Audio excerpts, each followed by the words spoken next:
Are women suited for space travel? Welcome to Mark and Pete. Here's a thought. Smart spacesuits and rugged boots will help you successfully walk on the moon, but with planetary pursuits, nothing computes where the dish ran away with the spoon. Yes, what happened to the spoon in space? But more importantly, yes, the new generation of spacesuits for humanity's return to the trip to the moon is now underway. Yes, NASA has unveiled brand new novel design suits for women, not just for men. This means that we can now actually explore new horizons, astronauts, whether they be male or female, and this will give a new generation of female space travelers the opportunity to go to the moon. Clergyman Pete, I ask you, what do you think about bringing your family to the moon? And do you think that really that money is well spent traveling into outer space? Interesting question. Yeah, I think, to me, that's not an important question. I mean, money is money is fungible. You use it for lots of different things, and if you weren't spending it on this, you'd be spending it on a different project. So it seems like an exciting project to me. I don't have a problem with money being spent on it. I don't think because you spent money on this, a hospital wasn't built, for example. It's not directly linked like that. There isn't a fixed amount of money. We have money that's allocated for certain things. We get people to give in money for certain projects that wouldn't be given to others. So it just isn't that simple. So I don't have a problem from that sense. I think that space travel is still extremely dangerous. So I'm not looking to try it out soon. Oh. Well, look, let's go back to the point here, which is to send female astronauts to space. Yes. Now, this has previously been scuppered by the lack of spacesuits in their size. And a well-fitting suit is important, not just for men, of course, but also for women. And what's happened? Well, I've always found that. I always like to wear well-fitted suits. Well, I've never look really smart. thought that you were quite of this planet anyway. Yeah, yes. But anyway, here's the point of fact. In 2019, NASA had planned to send an entirely female team of astronauts to complete a spacewalk from the International Space Station. But just days before... I guess it was going to be called Space Girls instead of Spice Girls. Right? Yes, I can see where you're going there. Yes. But anyway, my point was that Anne McLean and Christina Koch, they were actually due to depart and walk on this particular Intrepid episode. But unfortunately, their suits really inhibited them and caused them some problems. Now, that's unfortunate, but what we now see is that this investment has been put in, and it means that women can now be part of this process. As far as I'm concerned, at the end of the day, it's the best person to do the job. And the good thing is that both in terms of helmets, fitted suits, etc., definitely, I think space exploration is a good thing. Here's the reason from my side.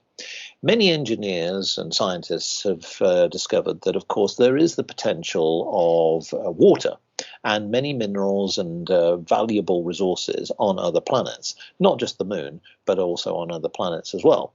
And I think that the idea of space exploration is a good one. So investments, yes, definitely, certainly we need a lot more investment in hospitals, education and elsewhere. But if we as a species are to progress, I think that we're pretty much convinced that we do need to explore new territories. Okay. So, Clergyman Pete, we come back to space exploration. So with women, it seems that also that more work needs to be done at school. Yeah. Not as many people, for example, engineers, scientists, and physics and physics specialists and biologists and chemists. There's just not enough women going into the profession. Why is that?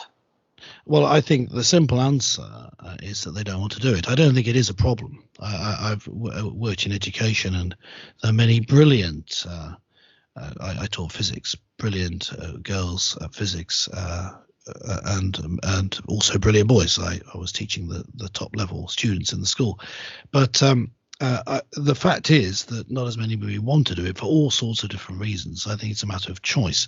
And this has been seen in countries such as Sweden, where there's a major emphasis on equality, not just equality, but promoting women's involvement in such fields, but giving them free choice of what to do.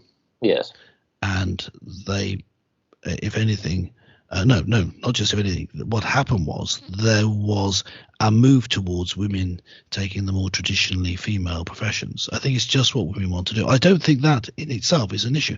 I think you do need to remove any barriers, like the suit. I mean, the most laughable thing about the problem with the suit, the title of this episode is, "Are Women Suited for Space Travel?" And of course, they haven't been suited, because the word suits being provided. The suits were in different sizes, and NASA genuinely thought that women could just wear smaller men's suits. Yes. So what you can imagine the government saying, "What, women?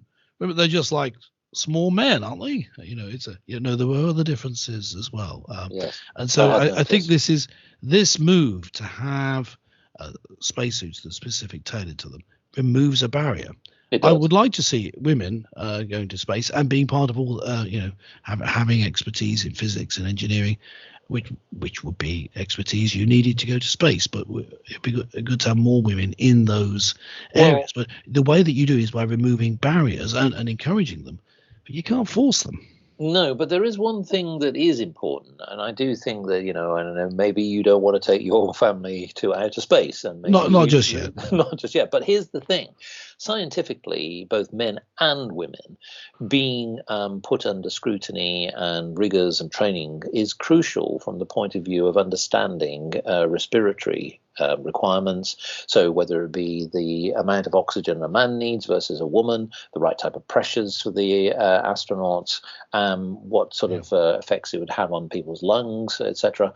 All of these sort of things are great learnings. And I think from my point of view, I definitely think that, going into outer space, whether we do or actually see NASA put somebody else back on the moon, because it hasn't been since the 1970s, folks, that's something that I think will be good for the whole of humanity. I do think here we're getting closer. We've seen lots of space explorations, not necessary to the moon, of course, but certainly where probes have gone out, we're doing lots of other things in terms of understanding the world and the universe in which we live.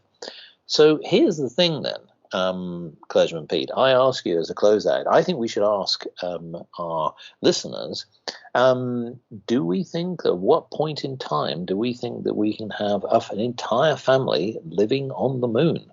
Why not? Yes. It's certainly the house prices in this area are getting very expensive. Yes, and one of the critical things that is to do with space. So if you can go into space and do it, then why not? Yeah, let us know. We'd love to hear your opinion.